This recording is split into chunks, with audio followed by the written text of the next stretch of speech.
Señoras y señores, soy perfectamente consciente de que existe un clamor popular por conocer en profundidad lo sucedido en el denominado caso Odebrecht en nuestro país.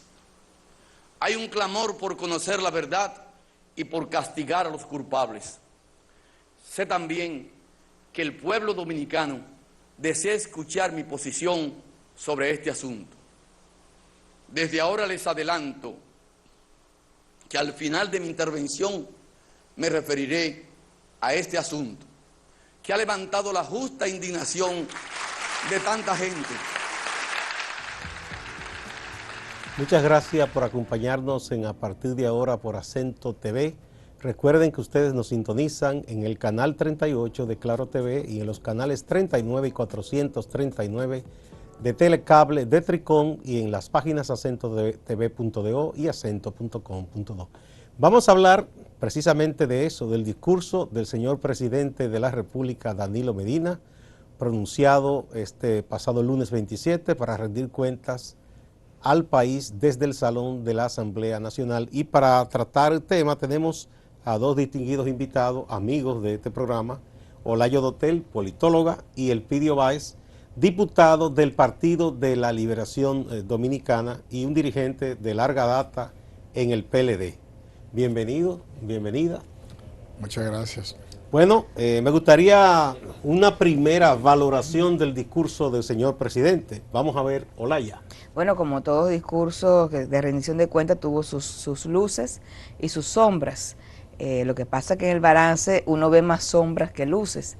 Para mí la principal luz del discurso del presidente Danilo Medina fue el anuncio del aumento salarial que ya se había avisado a la Policía Nacional, que era una demanda no solamente por parte de la policía, sino también de toda la sociedad que entendía que y entiende que era una situación de indignidad lo que estaba viviendo el cuerpo policial e incluso las Fuerzas Armadas. Esa es una luz. Esa es para mí una luz. Y una luz que todavía es insuficiente, bastante tenue, porque sabemos que la canasta básica está alrededor de los 27,000 pesos mensuales. Entonces un salario de 16,500 pesos, por supuesto, hay una diferencia significativa con los 5,000 y pico, que no eran 7,000, sino 5,000 y pico que ganaba la policía. Bueno, pero como quiera no es suficiente. Eso es, estamos hablando de un nivel más bajito. El raso, estoy pensando en el raso. Sí. Ya no en los otros, que hay un incremento un poquito más significativo. Los sargentos creo que pasaron de 17 a 30,000 pesos y así. Pero para mí lo más importante es el de a pie. El de a pie y las oportunidades que tiene justamente para desarrollar una carrera dentro de ese organismo, donde se supone que el puesto inicial es solamente el eslabón de una larga cadena de ascensos. Esa entonces es una de las luces. ¿Cuál otra luz tú hallaste en el discurso del presidente? Bueno, honestamente ninguna otra. Yo creo que esa fue la única que yo vi. Está siendo un poquito tacaño. Lo que pasa es que en el otro anuncio, hay otro anuncio interesante que tiene que ver con la reforma del sector transporte, pero que la ley recientemente aprobada tiene una serie de problemas que tienen que ser revisados. Por ejemplo, y que incluso violan la Constitución de la República. Me refiero, por ejemplo, el derecho al trabajo. En dicha ley se establece como límite para trabajar como transportista a los 60 años, cuando la ley de seguridad social establece que el retiro es a los 65 años. Por otro lado, establece... Pero eso no es por una especificación especial en un trabajo que se entiende que exige mucha energía, que... Bueno, la ley actual establece unas condiciones físicas mínimas para tú poder conducir. Pero eso te digo, quizás por la especialidad no de ese tiene que trabajo. ser la edad. Entonces, eso no se puede resolver con el reglamento que se redacta. Eso tendría que, bueno, pero la disposición de entrada es una violación al derecho al trabajo, porque la ley de seguridad social establece que es de 65 años retiro. Entonces, tú le estás prohibiendo trabajar a una parte importante de la población cuyo único mecanismo su único mecanismo para generar ingresos es ese. Ahora mismo la mayor parte de las personas que trabajan, por ejemplo, en San Isidro, en el transporte, son transportistas. Olaya, con tu permiso y del Elpidio, que está presto a responderte sí. también. No, pero otro detallito, con la ley de transporte. Pero más adelante, porque vamos a ver un Ah. sondeo que me avisa Tyron que tenemos, de ya gente de la población valorando el discurso del presidente. Adelante. positiva, de acuerdo a lo que se ha hablado. Hay mucha esperanza en el gobierno, principalmente los más pequeños, que somos nosotros, la clase media. Bueno, según lo que estuve oyendo y la gente comentando, que es algo más fuera de lo común, es decir, el tipo no actuó como debió actuar. ¿Cómo te digo? La impunidad como siempre. Bueno, te voy a decir la verdad. Para mí no fue un discurso muy convencedor, pero lo que más me gustó fue la disminución de los generales, porque hay demasiado. Yo que un país tan pequeño no tiene las condiciones de tener tantos generales. Estados Unidos tiene 51 estados y nada más tiene, yo creo que 4. Bueno, a mí me gustaría decirle al presidente de la República que de buenas intenciones hasta el infierno está lleno. Que yo como ciudadano considero que él tiene muy buenas intenciones, pero rodeado de cocodrilos, rodeado de ciempiés, rodeado de serpientes. Bueno, ahí vimos esa primera valoración de la gente.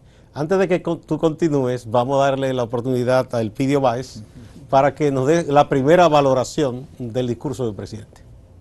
Fue un discurso altamente positivo, un discurso esperanzador y un discurso muy valiente del presidente Danilo Medina, porque primero cumplió el rol que le asigna la Constitución para esta fecha. El discurso es para rendir cuentas. Pero también el presidente Danilo Medina respondió a un clamor popular, a un clamor social, y respondió a una demanda de la opinión pública del momento con el tema de la impunidad y la corrupción. Fíjense que cuando el presidente Danilo Medina primero saluda a los invitados, saluda a los que participaron en el Salón de la Asamblea Nacional, inmediatamente pasa a tratar el tema y le dice a la población, durante mi discurso me voy a referir al caso Odebrecht. Y entonces primero cumple con el mandato constitucional, rinde cuentas y entonces luego trata el tema porque no quiso dejar la impresión como que estaba evadiendo.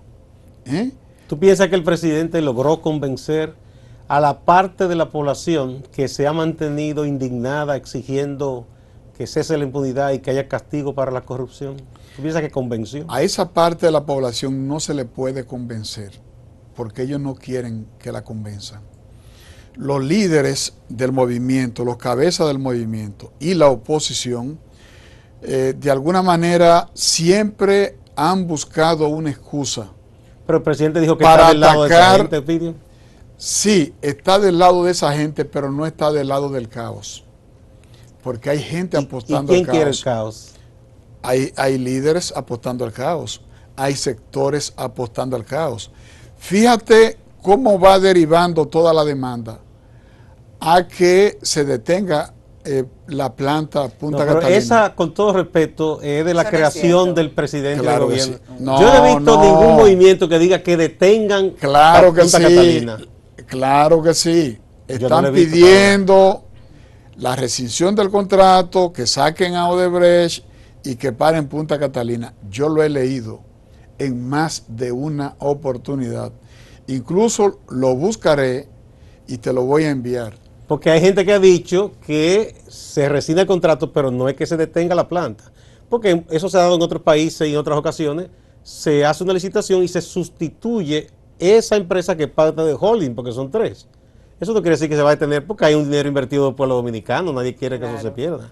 Bien, esa De es la hecho, parte más razonable. De hecho, a mí me consta que el movimiento verde en contra de la impunidad, su demanda es la salida de Odebrecht y no la suspensión de la construcción de la planta Punta Catalina. Eso no lo está pidiendo. A mí me parece que es oportuno que hagan esa aclaración y hagan esa precisión. Pero que yo creo que esa es una impresión. creación que se hizo de reciente. No, de reciente elaboración. Eso no es reciente. No, porque parte de lo que financian el proyecto tienen que ver con el tema del sector eléctrico. Esa es la verdad. ¿Que financian qué proyecto? El movimiento verde Esa es la realidad. No, hombre, no, yo creo que no, que hay nadie. Sí. Pero yo fui a esa marcha del 22 de enero y ahí todo el mundo compró una camiseta, una cosa de muchachos que le hicieron ellos mismos. Mira, yo conozco de tu integridad, igual que de la integridad de Olaya, pero hay sectores económicos que aprovechan la bondad de una demanda, de un clamor popular y meten sus proyectos sectoriales y particulares, defienden sus intereses. ¿O acaso a Bosch no lo tumbaron con la acusación esta y las marchas de las iglesias en la calle diciendo que Juan Bosch era comunista? Sí, pero esa fue una iglesia muy atrasada hace tiempo. ¿Y en qué terminó? No, es que hay decisiones que se toman en cualquier momento de la historia que son valederas y sirven como lección histórica. Vamos a ver ahora una de las intervenciones de un partido de oposición, en este caso del PRM, que también fijó su posición sobre el discurso del presidente Danilo Medina. Adelante. Más promesas. Un discurso sin respuestas a las expectativas de la sociedad. Si los Óscares no hubiesen sido entregados anoche, nadie le disputaría la nominación al presidente Danilo Medina como mejor actor. Sin respuestas creíbles a los grandes temas de la corrupción y la impunidad, inseguridad ciudadana, criminalidad, desempleo y alto costo de la vida. Olaya, me gustaría que tú te refieras a lo que ha dicho el diputado Elpidio Báez, de que hay sectores con intereses que están financiando el Movimiento Verde. Mira, yo creo que de lo único que hay prueba en este momento es que Odebrecht financió a los partidos políticos, a funcionarios públicos para obtener las obras que obtuvo. Yo creo que si hay algo que no está en duda en este momento, es que si alguien ha financiado algo, ha sido Odebrecht y ha sido a los funcionarios públicos a través de sobornos. Un soborno de 92 millones de dólares a lo largo de varios años, donde fueron beneficiarios múltiples funcionarios públicos, políticos de diferentes gobiernos, y donde el depositario, el dinero, hoy todo el mundo lo sabe que fue el señor Ángel Rondón, reconocido por el actual Procurador General de la República. Es decir, no hay ninguna duda de que si aquí se ha producido un golpe así a la estabilidad, ha sido la sociedad dominicana, cuando se le ha dicho que se han estado aprobando obras hiper sobrevaluadas, no sobrevaluadas, hiper sobrevaluadas, porque para poder cobrar de nuevo los 92 millones de dólares que aportó, yo me imagino que los beneficios tendrían que haber sido significativos. Pero por otro lado tenemos la situación del presidente de la República, de lo que se trata en este momento, es de que la sospecha realmente está en no puede ser convencida la sociedad dominicana o buena parte de la sociedad dominicana, porque quien es objeto de sospecha hoy es el presidente de la República, Danilo Medina. De lo que se trata en este momento es de comprobar si sí o no dineros de Odebrecht fueron a la campaña, a las dos campañas de Danilo Medina, y que como pago de esas campañas está en la planta de Punta Catalina. Eso es lo que necesita hoy la sociedad dominicana, que se investigue. Si pero efectivamente... Yo diría ahí, haciendo también de abogado, no sé si del demonio o de qué, sí, pero que yo estoy convencido que no solo el PLD ni el presidente Medina recibió financiamiento. Por supuesto. Yo tengo la sospecha que prácticamente de los partidos principales tradicionales, todos, de una u otra manera, recibieron dinero de Odebrecht. El tema es que el garante de los derechos y el responsable de la administración pública en este momento es Danilo Medina. En estos momentos sí. Y a él le toca responder, por tanto. Entonces, hoy Punta Catalina es un objeto de delito. Es cierto eso, Elpidio, que Punta Catalina es objeto de delito en estos momentos. Yo lo que creo es que Punta Catalina es la garantía de que en el futuro el problema eléctrico en República Dominicana tiene solución. Eso es lo que me parece. Me parece además que con Punta Catalina el Estado se va a ahorrar una millonada en dólares que en este momento se le entrega al sector eléctrico, a los generadores, como pago por el subsidio eléctrico. Hay plantas que no la prenden, y que reciben 4.5 millones Pero hay una culpa de histórica dólares. del PLD en eso, que comenzó el proceso de capitalización con Leonel Fernández. Sin embargo, Y eso no resultó como se esperaba. esa planta no fue el Partido de la Liberación Dominicana que la contrató. ¿Cuál?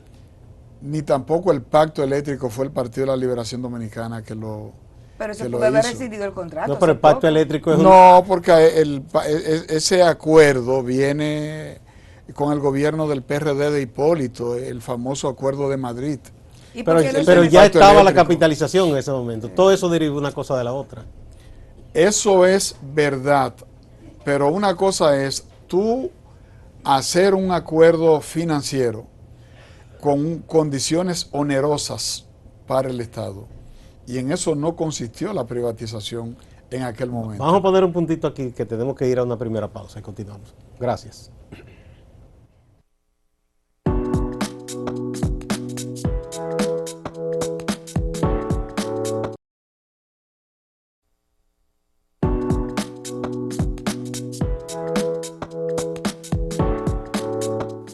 Sin posturas contundentes frente a los escandalosos espectáculos de corrupción de los Tucanos, los Tres Brazos, OISOE, Odebrecht, Corde, SEA, entre otros, que expresan un estado de impunidad generalizada en la República Dominicana. Gracias por continuar a partir de ahora en su canal Acento TV. Se incorpora ahora a esta entrevista Bartolomé Pujals, abogado y uno de los voceros del Pueblo Ciudadano, un activista social ya muy reconocido. Bueno, estábamos viendo otra parte de las críticas que hizo el PRM al discurso del presidente Danilo Medina. Para el PRM dice que hay una situación de impunidad generalizada. Vamos a ver qué opinan ustedes. Vamos a darle la oportunidad a Bartolomé, que se incorporó ahora, para que nos dé su punto de vista. Muchísimas gracias por la invitación. Bueno, yo creo que el discurso del presidente era una pieza que se esperaba. O sea, yo no creo que la gente esperara que el presidente se la fuese a jugar y fuese a dictar medidas contundentes, como ha dicho gran parte de los sectores de la oposición. Precisamente porque Danilo Medina es una persona que está implicada en todo entramado de la corrupción y la impunidad en este país. O sea, sería afilar el cuchillo para su propia garganta que él dispusiera algún tipo de medida que tuviera como propósito enfrentar todo este problema, que es un problema estructural en el país. Yo creo que el hecho de que haya dejado, y lo reafirmó ayer, que dijo que Punta Catalina ni siquiera no se va a parar, que Odebrecht va a seguir en el país, incluso incumpliendo todo lo que dice la ley, incluso el mismo decreto que reglamenta la ley de compras y contrataciones que fue emitido por el mismo presidente de la República. Perdón, Bartolomé, no dijo como que Odebrecht va a seguir. Sí, no se refirió directamente a eso. Sí, él anticipó que tiene que ser más allá de toda duda. Incluso fue un mandato, claro, Bueno, pero él dejó un margen. a la comisión de que lo va a hacer. Incluso el tema está que derivado del acuerdo que se va a dar la respuesta este 1 de marzo, Odebrecht se le levantó la suspensión que tenía para seguir operando, lo cual debió haberse mantenido si había un propósito real de que se mantuviera el propósito de que fuera sacado del país. Y lo cierto es que, por ejemplo, ese mismo reglamento dice que Odebrecht ya debió haberse cancelado el contrato de Punta Catalina. Y yo creo que aquí se ha intentado, porque fue el discurso que intentó utilizar el presidente, manipulador desde mi punto de vista, y yo creo que mentiroso, porque querer indicar de que los sectores de la ciudadanía que están reclamando contra esto, están tratando de parar Punta Catalina por pararla. Aquí no se trata de parar a Punta Catalina, aquí se trata de que Odebrecht, que es una empresa que ha cometido delito en contra del Estado Dominicano, salga de aquí. El tema de la discusión de la cuestión eléctrica, el escenario del pacto eléctrico está para eso. Este no es el escenario para discutir esta cuestión aquí. Aquí nadie está discutiendo esto. Creo que estamos discutiendo que una empresa que ha confesado haber sobornado a funcionarios públicos y que ha incurrido en sobrevaluaciones de esas obras no puede seguir por lo que eso manda, lo que eso informa al sistema político, de que aquí el que mete la mano en la caja pública no recibe ningún tipo de sanciones. El vídeo. Mira, el presidente fue bien claro.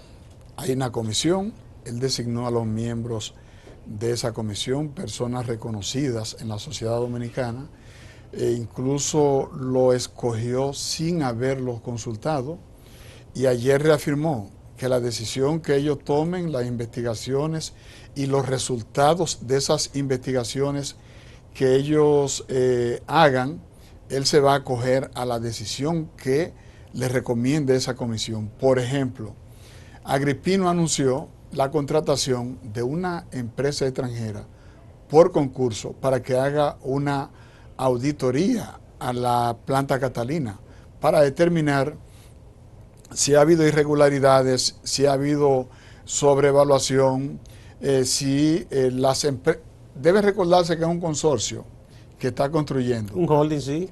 No es Odebrecht. Ella tiene la mayor solamente. parte, pero está también, hay dos empresas más. Estrella. Hay dos empresas Estrella, más. Grupo Estrella. Hay dos empresas más, porque hay que hacer la precisión. De modo que el presidente, en relación con una decisión de si Odebrecht sigue o no operando, en el caso de Punta Catalina, él la está condicionando a la investigación que está llevando a cabo la comisión que preside Monseñor Agripino Núñez Collado. Por demás, hay que recordar lo que el presidente ha dicho. Él tiene compromiso con la no impunidad y tiene compromiso con los grupos que están promoviendo y están pidiendo a gritos que cese la corrupción en la República Dominicana. Debe saberse que la corrupción es tanto pública como privada. Donde hay corruptos, hay corruptores. Pero también debo recordar que el presidente del PRM, que leyó el documento cuestionando Andrés Bautista las investigaciones, ya él fue interrogado en la Procuraduría. El secretario general del PRM ya fue interrogado en la Procuraduría y hay que esperar los resultados de las investigaciones que se están haciendo en la Procuraduría. Olaya. También hay que recordar que Pared Pérez no ha sido interrogado en la Procuraduría. Y también hay que recordar, y sobre todo preguntarse en este momento, ¿quién va a interrogar a Danilo Medina, presidente de la República? Cuando hoy, Danilo Medina es sujeto de sospecha. Y quiero reiterar, porque aquí el problema grave en este entramado de corrupción, que si bien es cierto, cubre varios gobiernos, cubre un montón de personas, pero lo cierto es que hoy posiblemente estamos siendo dirigidos de la presidencia de la República por alguien que delinquió, que recibió dinero de una empresa y que le pagó con una obra sobrevaluada violando todas las disposiciones. Entonces, ¿qué institución de la República, qué Congreso de la República, qué Procuraduría, qué instancia en este país va a poder preguntarle a Danilo Medina sobre sus reuniones con Lula da Silva, sobre sus reuniones con los dirigentes de Odebrecht? ¿Quién va a investigar el camino, el recorrido de los dineros que le entregaron a Ángel Rondón y que luego Ángel Rondón entregó a otras personas? ¿Quién lo va a hacer? Porque hace tiempo que se sabe y esa Procuraduría General de la República no ha hecho absolutamente nada en términos procesales en contra de Ángel Rondón. Entonces, hoy Ángel Rondón es un señor toro sagrado. Bartolomé, se ha hablado de designar procuradores o fiscales independientes o especiales, ¿verdad? Algunos dicen que eso no está contemplado en la Constitución ni en las leyes dominicanas. Otros dicen que sí es posible. Como abogado me gustaría escuchar tu opinión. Sí, es una solicitud, sobre todo, además de que es legal, es legítima y que opera en el caso en concreto, porque el Código Procesal Penal ha establecido la posibilidad de que se designen acusadores adjuntos en casos sobre todo como estos, donde hay corrupción administrativa, en donde hay una desconfianza en las autoridades, en caso de crimen internacional. Y esto operaría en el marco de la misma solicitud que ha hecho el Ministerio Público para que sea declarado el asunto complejo, que es lo que daría validez al acuerdo que ellos han tenido con Odebrecht. O sea que, y nosotros tenemos que insistir en ese planteamiento, porque el propósito de esa solicitud en particular es tratar de sacar de manos de quienes están involucrados, en este caso de forma directa, la investigación para que esto llegue hasta sus últimas consecuencias. Bien, no solo el caso de Brecht ha llamado la atención en los Claro. últimos días de la ciudadanía. Recientemente vimos la tragedia que ocurrió en San Pedro de Macorís.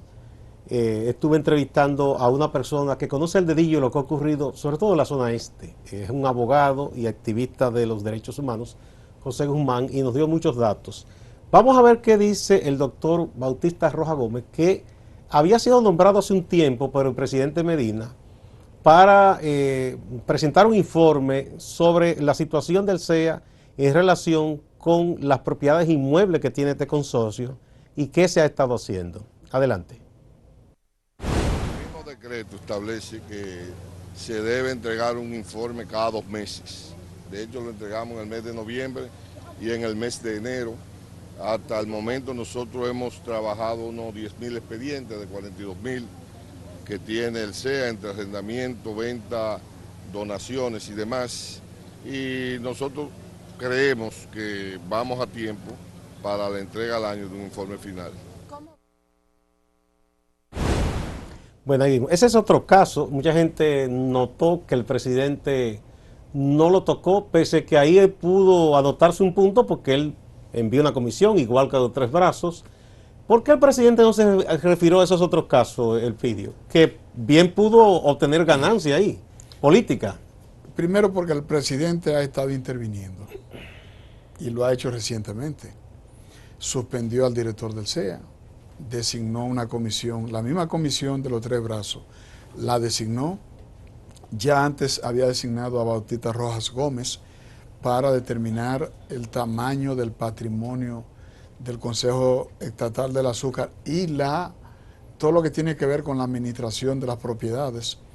En el caso de los 3 brazos, destituyó al director, suspendió el funcionamiento de CORDE, suspendió el funcionamiento de la comisión De la CREP. de las empresas privadas del Estado. Es decir, hay un conjunto de decisiones que el presidente ha tomado y que están en proceso de conclusión. Quiero hacer una precisión, Sí. porque he visto una serie de cuestionamientos de por qué no habló de esto, por qué no habló de lo otro, por qué no habló de lo otro.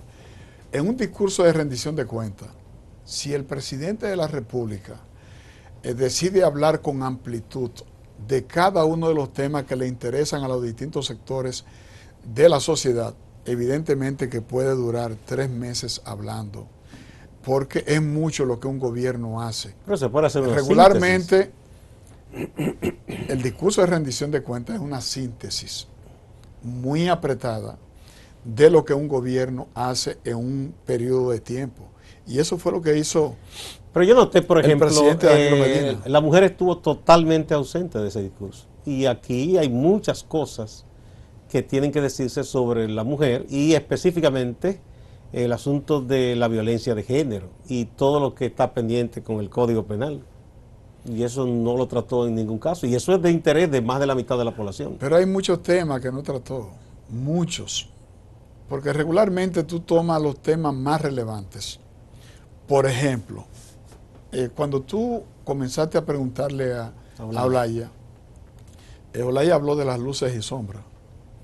Y tú incluso le dijiste... Fue generosa, te concedió las luces primero. Sí. ella fue generosa contigo. Pero fíjate cómo el presidente habla del inicio de la segunda revolución educativa.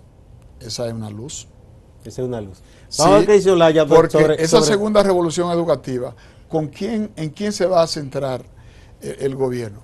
En invertir en la formación de los maestros. Sí. Olaya, sobre la ausencia del tema mujer. Mira, yo quería tocar, bueno, mujer y en el ámbito de la salud, porque resulta que tenemos la tasa de mortalidad materna y neonatal más alta de América Latina. Solamente está por encima de nosotros, creo que Haití y Guyana. Y cuando habló de la salud, habló, bueno, de aspectos que tienen institucionales, como la puesta en marcha de un protocolo, volvió a anunciar que por fin este año se van a terminar las reparaciones de los hospitales, que son como 56. Y habló también de de la mejoría de los ingresos de los, y de la los calidad, servidores de sí, la salud. Pero lo cierto es que los hospitales hoy son un cascarón vacío y que hay un problema grave en la estructura de la gestión del sector salud, que descansa fundamentalmente en los niveles, en el segundo y tercer nivel, donde se ha anunciado, y el mismo Danilo Medina lo ha anunciado 40.000 veces, o mejor dicho, cada año anuncia que va a fortalecer las redes de atención primaria, que son las que va a quitar la presión al segundo y tercer nivel y va a bajar incluso el gasto de bolsillo en materia de salud de la población.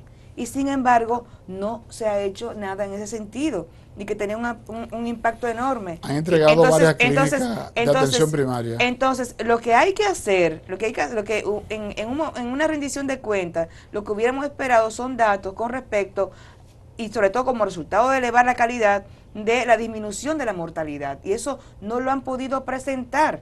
¿Por qué? Porque tampoco han incrementado la inversión en el sector salud. Hoy los hospitales son cascarones vacíos. Y mientras más te alejas de Santo Domingo, peor es la situación, donde tú tienes centros de salud que se alumbran con velas, con celulares, donde hay crisis sanitaria, donde hay alta contaminación. Es decir, hoy la salud pública dominicana está en crisis. Y no se refirió. Bartolomé, otro tema, y te pregunto porque tú has sido en ese aspecto muy activo, asunto de derechos humanos, derechos civiles, también yo lo noté ausente en el discurso del presidente.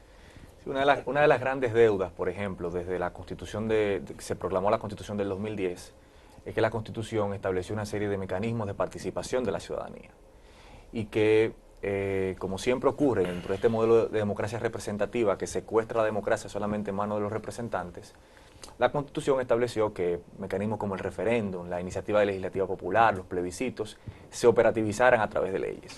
Y eso ha sido una deuda pendiente del 2010, o sea, en el 2015 se reformó la Constitución en 2 semanas para la reelección, pero todo lo que tiene que ver con mecanismos de participación de la gente no se han operativizado en leyes. Y eso es una forma de secuestrar y de mantener la democracia cerrada.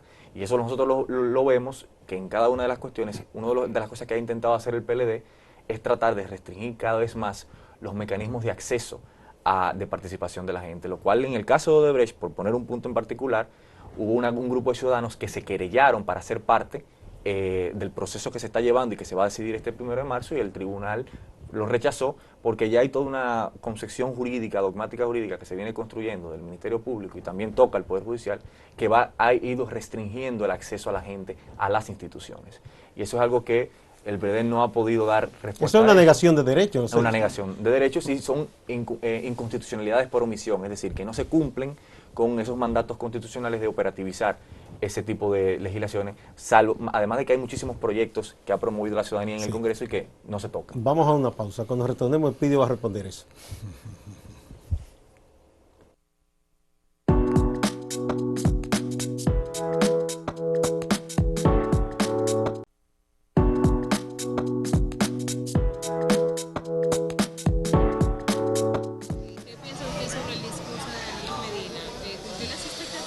Mira, el discurso de Danilo Medina no cumplió la expectativa.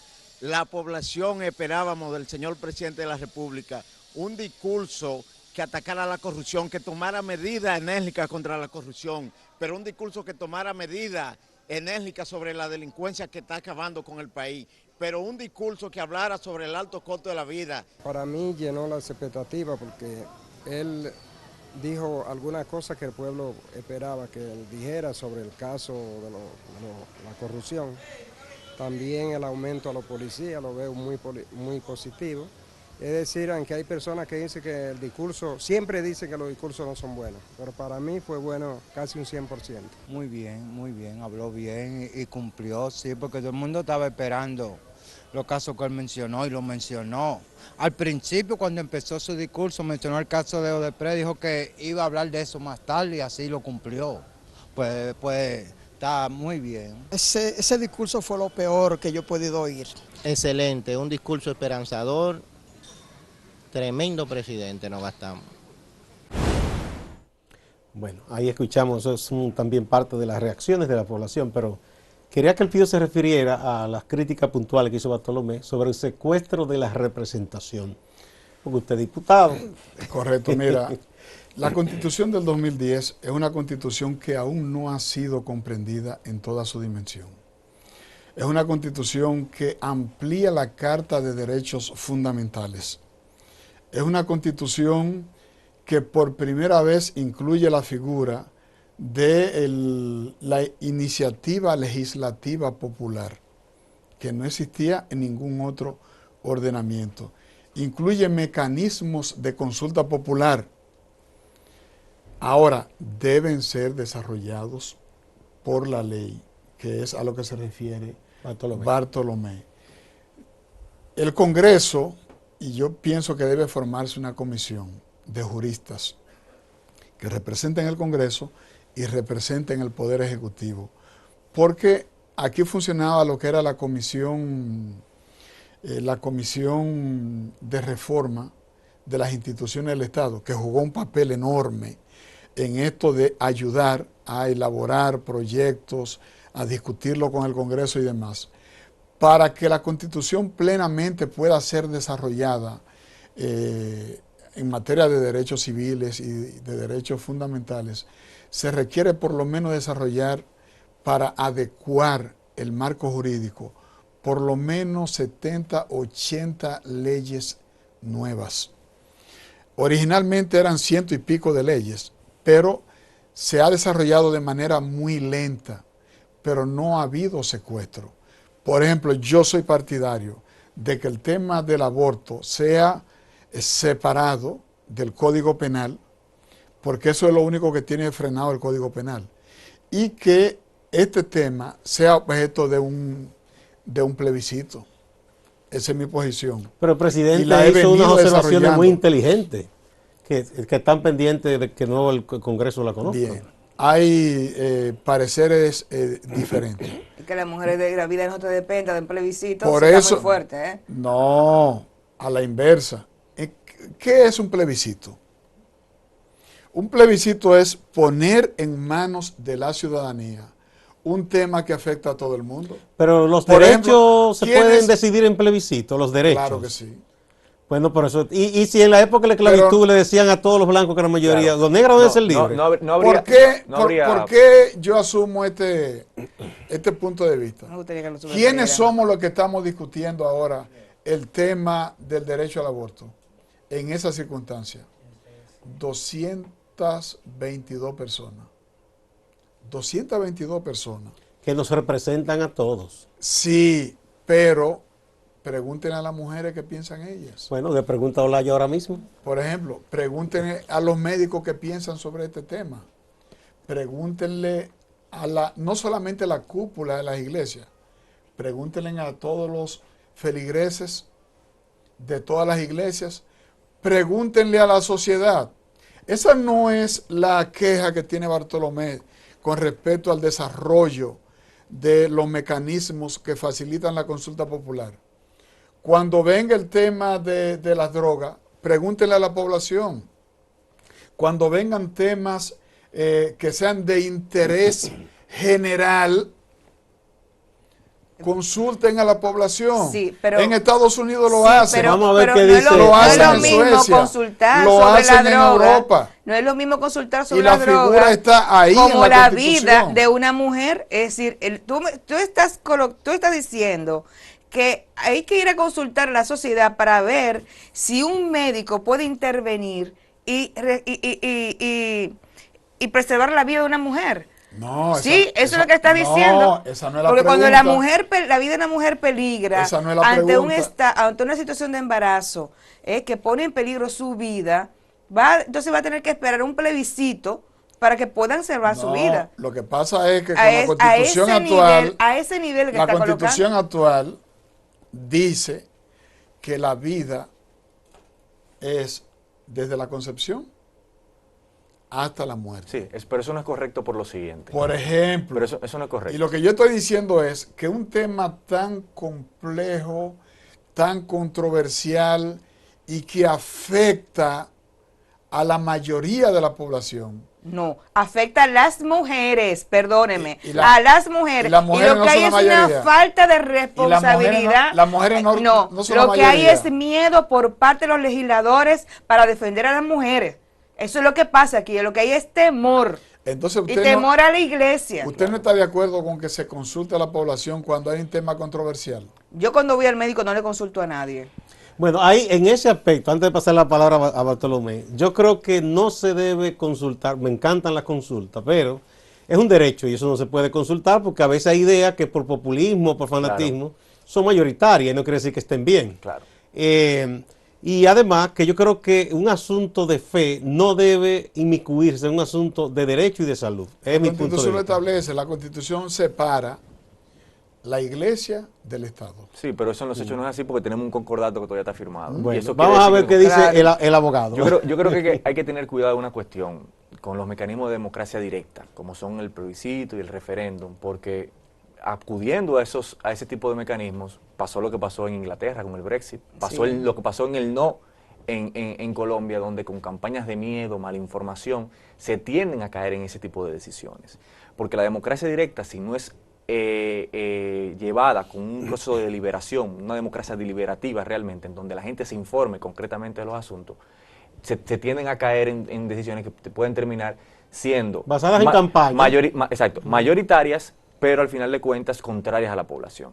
Y lo que se ha estado haciendo, por ejemplo, en Irlanda, que se han creado asambleas ciudadanas, es que en temas como este, como el aborto, en temas como el matrimonio LGTB, se han creado asambleas ciudadanas que consisten en elección de ciudadanos al azar, con criterios de representación territorial, sectorial, que sea realmente la ciudadanía, no representantes, porque cuando usted dice, no, eso tiene que discutirse, está en manos de los mismos representantes que le han fallado a este país, y la ciudadanía decidió sí al tema del aborto por las 3 causales en Irlanda, sí, personas que eran contrarias incluso al tema del matrimonio LGTB por prejuicios personales que habían sufrido violaciones cuando eran pequeños, se dieron cuenta de que no se trataba de esa cuestión, era una cuestión de derechos. Y así fue, por ejemplo, en Irlanda acogido el tema del derecho al matrimonio igualitario.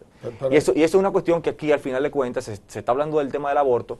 La observación que hizo el presidente, que no es una observación que yo creo que se fundamente en cuestiones de convicciones, sino un cálculo político que está medido. Aquí realmente el presidente Pero hizo... tú entiendes que es correcta. Claro, es correcta, pero el presidente hizo hizo varias encuestas que me constan a mí, en donde la mayoría de la población acepta el aborto por las 3 causales. Lo que pasa es que aquí hay un discurso que está en la mayoría de los medios de comunicación, que es el pensamiento conservador fundamentado en la fe religiosa, que ha impedido y ha chantajeado a los representantes de este pueblo a que puedan garantizar el derecho a la vida que tienen las mujeres. Y con relación a una cuestión que dice que el derecho a la vida es inviolable desde la concepción.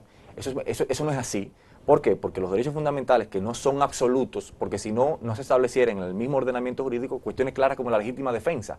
La legítima defensa quiere decir que si a ti te van a matar, yo puedo defender y yo puedo matar, y eso es una excepción al derecho a la vida. Es decir, que esa inviolabilidad de nacimientos está sujeta a condiciones que son razonadas y razonables y que garanticen derechos. Y en este caso lo que se busca con el tema del derecho al derecho a la mujer a decidir sobre su cuerpo es precisamente, no viola en nada que ver el derecho a la vida y esa concepción que han querido anquilosar y absolutizar para tratar de que no pueda garantizarse el derecho a la mujer. Mira, Bueno, hay cosas, te respondieron el pedido. Vamos a ver. sí, pero hay cosas como que yo no entiendo.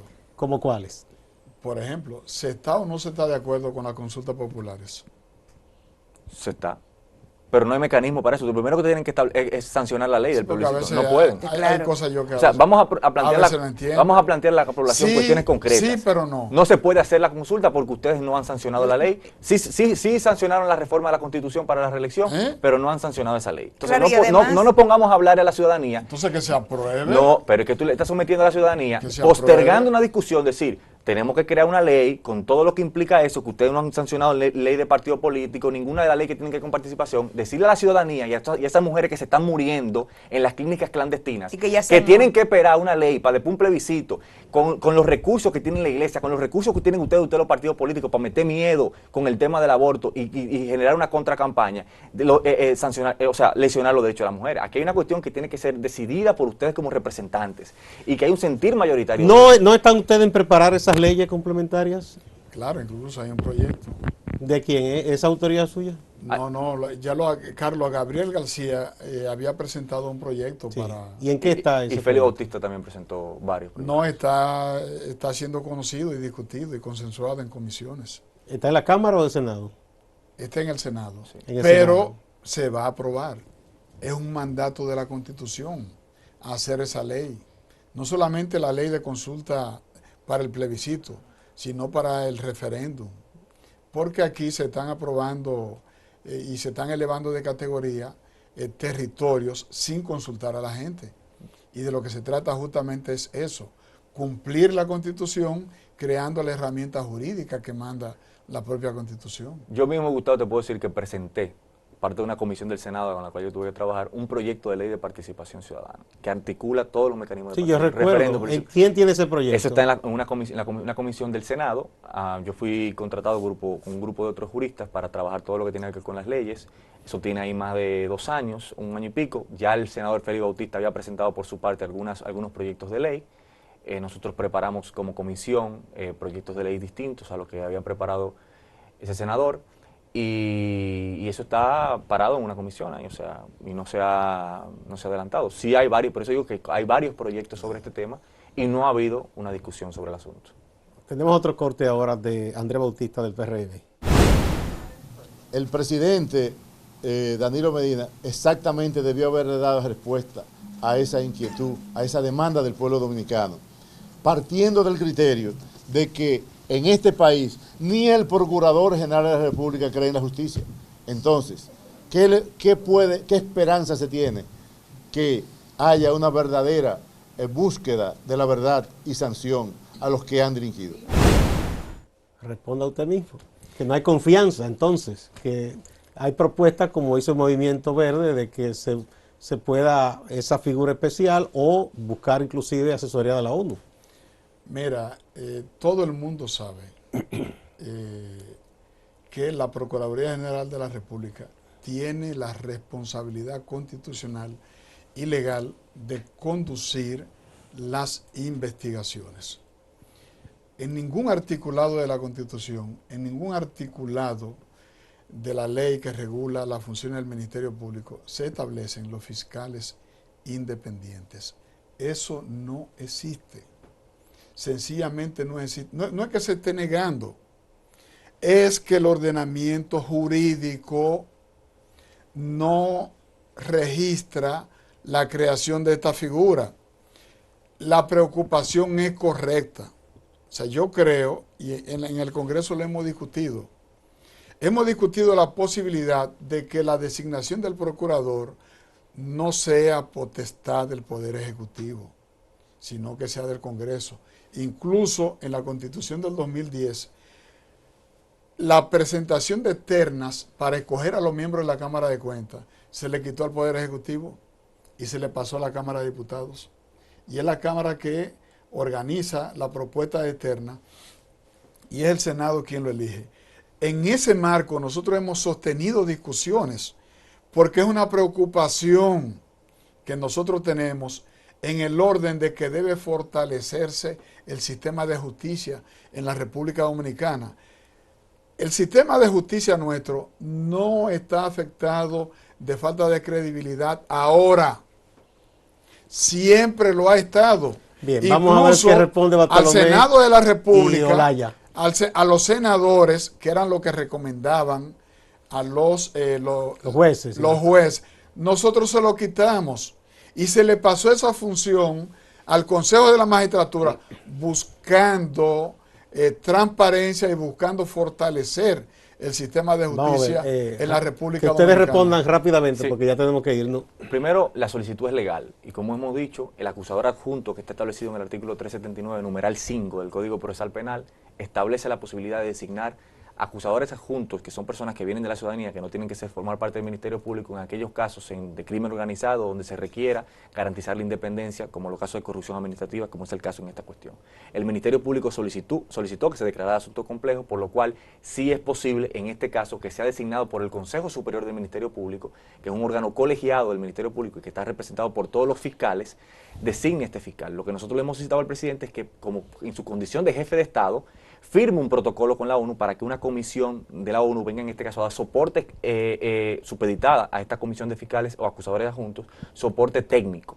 O sea, es una cuestión totalmente legal. Y con relación al tema, la última encuesta de Latinobarómetro dice que el 35% de la población no confía en el Poder Judicial. Bien. El año pasado, el Congreso, el Poder Judicial celebró un Congreso Nacional por la Justicia, reconociendo la crisis del sistema de justicia que hay en este país, lo cual tocaba tanto al Poder Judicial como al Ministerio Público. Y eso evidencia claramente, como en muchísimos otros casos en donde están involucrados jueces corruptos y fiscales corruptos, la desconfianza Vamos que hay a en el darle sistema. ya la oportunidad final a Olaya, porque tenemos que ir Yo creo allá. que es un momento en donde puede aprovechar la Procuraduría para justamente comenzar a establecer la confianza, procesando los casos de Ángel Rondón y los responsables de los Tres Brazos, que ya hay un reporte, hay un informe de la comisión creada y todavía no se ha procedido penalmente contra los responsables.